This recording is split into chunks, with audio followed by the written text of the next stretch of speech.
Assalamualaikum warahmatullahi wabarakatuh. Halo hai bunda dan teman-teman, selamat datang kembali di channel Uma Zaid dan Zabib. Terima kasih untuk bunda dan teman-teman yang udah klik video aku hari ini. Hari ini aku mau share kegiatan ya teman-teman. Ini kegiatan aku di kemarin malam. Ini tuh aku baru pulang dari warung tetangga ya teman-teman. Dan ini tadi aku ada belanja beberapa kebutuhan buat makan malam hari ini. Nggak banyak sih teman-teman, cuman ada dua macam ya. Nah ini yang pertama aku tadi beli mie. Ini mie nya itu di 3 bungkus. Aku suka yang mie sedap rasa soto, rasa apa ini ya, kari ya, pokoknya yang kuah gitu teman-teman. Kalau kita tuh di rumah lebih suka rasa mie nya itu yang kuah ya. Terus tadi aku juga beli tempe. Kalau untuk mie tadi harganya 10.503. Terus tempenya aku beli 5 di 2.500 teman-teman. Berarti jajan aku hari ini di warung di 13.000 ya. Nah hari ini tuh aku mau masak, malam ini maksudnya ya. Aku mau masak mie. Jadi aku di rumah itu tim yang suka mie tapi nggak terlalu yang suka banget. Maksudnya itu nggak yang dirutinkan gitu teman-teman. Kita tuh nggak benci ya sama masakan yang namanya mie. Kita tetap suka tapi nggak terlalu yang dirutinkan gitu teman-teman. Karena takut ya kalau keseringan makan mie gitu. Nah ini untuk tempenya aku masukin dulu ke dalam wadah ini. Ini tuh nggak perlu dimasukin kulkas ya teman-teman. Ini tuh tempe daun. Harga per bungkusnya ini tuh 500-an loh teman-teman. Aku awal-awal tinggal di sini tuh rada kaget gitu ya. Ternyata ada tempe harganya 500. Terus tadi minyak aku pakai 2 aja. Satu lagi mau aku simpen ya. Nah tadi aku tuh juga udah masak air. Ini aku kemarin itu bukan, tadi sore maksudnya ya teman-teman. Tadi siang sama sore aku tuh ada bikin pisang goreng crispy gitu teman-teman. Nah itu tadi minyaknya ya banyak banget di situ. Nah itu aku pindahin dulu si penggorengannya. Nah ini aku mau pakai penggorengan ini buat aku masak hari ini. Jadi aku masak satu menu simple aja teman-teman. Aku mau masak mie aja gitu ya, mie kuah gitu, mie sedap kuah yang tadi itu aku pakai 2 bungkus. Terus nanti telurnya juga aku pakai untuk 2 butir. Oh ya teman-teman, aku mohon maaf ya kalau di video ini tuh aku tuh videonya nggak pakai tripod ya teman-teman, karena qadarullah tripod aku itu lagi patah atau patah gitu, bukan lagi ya, tapi dia patah gitu teman-teman. Jadi ya hasil aku pakai tangan aja. Sebenarnya aku masih ada ring light, cuman kalau ring light itu ukurannya besar teman-teman, jadi susah gitu kayak bawa-bawa gitu ya, rada rempong gitu teman-teman. Makanya aku pakai tangan aja. Terus tadi nyambi masak, aku juga di sini nyambi nyuci. Aku biasanya nyuci itu malam hari teman-teman, karena di sini itu ya di kontrakan ini tuh air itu yang deras keluarnya itu malam teman-teman, sama siang. Kalau siang itu kayaknya aku jarang nyuci ya teman-teman, aku biasa nyucinya malam karena biar dijemur besok pagi gitu. Ini Pak suami sama anak-anak aku lagi nungguin aku selesai masak ya teman-teman. Itu Pak suami lagi nemenin anak-anak main ya. Jadi aku hari ini tuh sebenarnya rada sedih gitu teman-teman. Sedih sama gimana ya? Ya namanya tripod patah gitu ya. Itu kan alat aku buat ngonten ya teman-teman, senjata buat ngonten. Tapi ya udah nggak apa-apa. Namanya juga benda dipakai gitu ya. Pasti ada masanya dia bakalan rusak gitu, bakalan habis masa pakainya gitu. Nah, aku sambil masak aku juga di sini mau sharing berkaitan dengan masalah yang sedang aku hadapi sekarang, yaitu tripod aku yang sedang patah ya teman-teman. Oh ya, ini aku ngambil daun bawang dulu, nanti aku juga pakai daun bawang ya.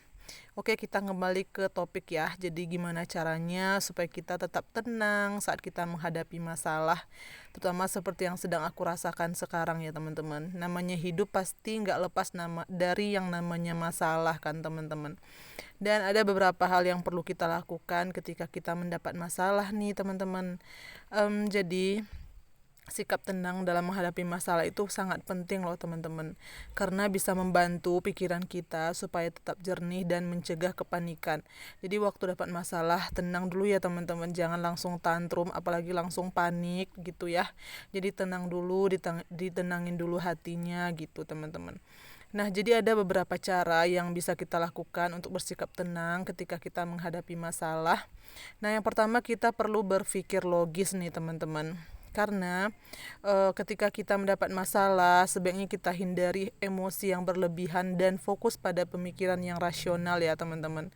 Ini tuh bisa membantu kita dalam menganalisis masalah yang sedang kita hadapi dan dapat mengambil keputusan yang tepat. Kemudian cara selanjutnya itu berdiskusi. Nah, ini berdiskusi ini pilih orang yang benar-benar kita percaya ya teman-teman. Kayak suami mungkin pilih istri atau sebaliknya gitu ya.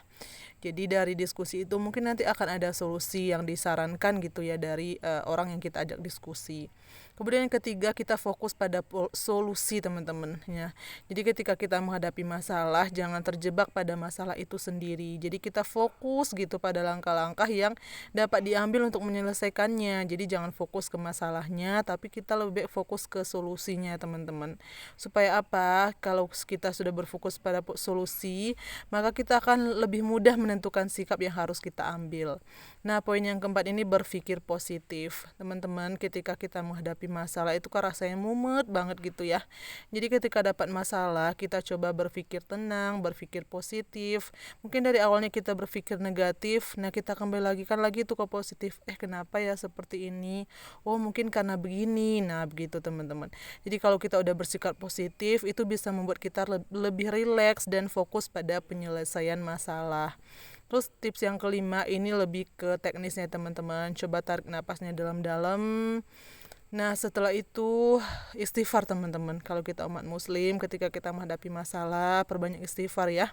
Maka itu akan lama-lama terasa reda gitu teman-teman. Enak gitu rasa hatinya. Saya tuh kayak plong aja gitu teman-teman. Coba deh sering dipraktekin ketika kita ada masalah, baik masalah kecil maupun masalah besar sekalipun. Tips yang keenam yaitu menerima kondisi. Nah, awalnya mungkin masalah itu bakalan terasa sulit bagi kita ya teman-teman, atau kita bakalan berada di posisi yang memang tidak menyenangkan. Namun dengan menerima kondisi, maka kita akan lebih mudah untuk mencari solusi dan bergerak maju. Terus tips yang selanjutnya yaitu berdoa atau meditasi. Teman-teman, berdoa atau meditasi ini dapat membantu menenangkan pikiran kita dan meningkatkan ketenangan batin. Mungkin kalau lebih dalamnya seperti ini ya prakteknya teman-teman. Kalau kita umat muslim, ambil wudhu, langsung sholat 2 rakaat sholat sunnah ya. Kemudian doa sama Allah, cerita sama Allah, curhat sama Allah, itu bakalan terasa plong, enak banget. Pokoknya teman-teman udah deh dicobain. Kalau teman-teman yang lagi ada masalah, jangan larinya kemana-mana, pikirannya jangan kemana-mana. Nah, ambil wudhu, kemudian kita berdoa, sholat dan berdoa gitu teman-teman. Itu teknisnya ya, langsung ke prakteknya teman-teman. Biasanya setelah kita selesai berdoa, udah melakukan hal-hal yang tadi, itu kita bakalan tenang. Nah, lanjut deh kita alihkan pikiran kita berolahraga atau melakukan kegiatan yang menyenangkan yang kita suka.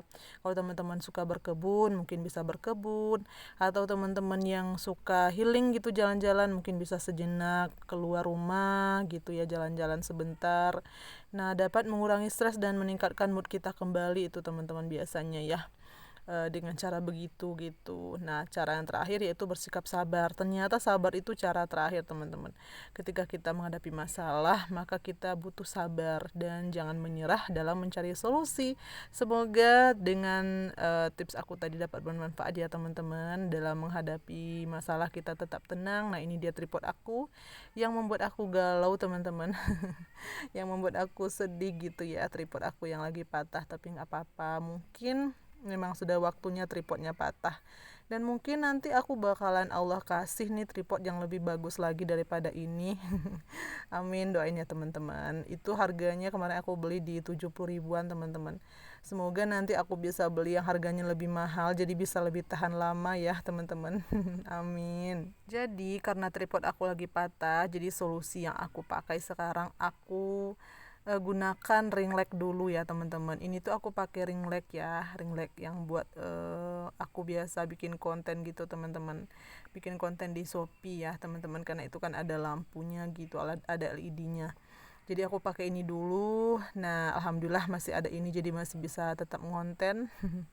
Dan mudah-mudahan nanti ada solusi selain dari ini, yaitu aku tuh pengen punya tripod yang lebih bagus lagi teman-teman. aku udah masukin ke keranjang. Ada tripod yang harganya 100 lebih, ada yang 200, tapi ya budgetnya belum ada sekarang, jadi nggak apa-apa, sabar dulu, kita nabung dulu. Mudah-mudahan nanti bisa kebeli tripod yang lebih bagus, jadi bisa lebih tahan lama umurnya dan aku bisa memakainya dengan lebih hati-hati teman-teman. Tripod itu senjata untuk kita sebagai konten kreator ya teman-teman. Teman-teman yang konten kreator pasti paham banget kalau tripod itu adalah senjata kita, dan kita tuh perlu banget yang namanya tripod. Kayak kita bikin konten gitu ya, bikin konten di luar itu kan bisa dibawa kemana-mana gitu kalau tripod yang kecil kayak gitu ya. Tapi kalau ring light ini tuh dia ukurannya besar teman-teman, jadi susah buat aku bawa kemana-mana gitu. Bisanya tuh ya dalam rumah kayak gini, kalau aku bawa keluar itu nggak bisa kayaknya, karena kan ada lampunya gitu teman-teman, ada besar gitu ya lingkaran lampunya gitu, jadi susah kalau dibawa kemana-mana. Pokoknya yang bisa itu masih sekitaran rumah gitu, kalau dibawa keluar itu nggak bisa gitu aku pakai ring light ini. Tapi nggak apa-apa karena sekarang masih ada tripodnya, ring lightnya maksudnya, ya udah aku pakai ini dulu. Dan untuk tripod itu udah dicek sama pak suami, katanya memang udah nggak bisa diperbaiki lagi teman-teman, karena dia itu patah bagian bawahnya gitu ya. Jadi udah dicek gitu ya, udah dicek kata pak suami, ini udah nggak bisa dipakai lagi kata beliau, nanti kalau ada rezeki kita beli lagi yang baru. Amin ya robbal alamin. Mudah-mudahan teman-teman suatu hari nanti bisa beli lagi ini tripod yang baru. Teman-teman semua lagi pada ngapain ini sambil nonton video aku belum sapa teman-teman ya. Teman-teman sehatkan di sana, jaga selalu kesehatan ya. Semoga teman-teman semuanya di sana, aku juga ya, semoga kita selalu bahagia dalam menjalani hidup ini, jalani hidup dengan ikhlas, dengan tulus, dan tetap tenang saat kita menghadapi masalah. Namanya kita manusia, pasti ada aja ujiannya teman-teman, tapi nggak apa-apa, tetap tenang, sabar, dan ikhlas dalam menerima semuanya. Insya Allah masalah itu bukan jadi hal yang berat untuk kita ya teman-teman. Oke, sepertinya video aku selesai sampai di sini. Aku mohon maaf apabila ada yang kurang berkenan ya, dan support selalu channel aku ya teman-teman dengan cara subscribe, like, comment, dan share. Insya Allah kita jumpa lagi di video aku selanjutnya. Bye. Wassalamualaikum warahmatullahi wabarakatuh. Masya Allah di luar cantik banget teman-teman. Tuh ada bulan tuh, cantik ya teman-teman ya.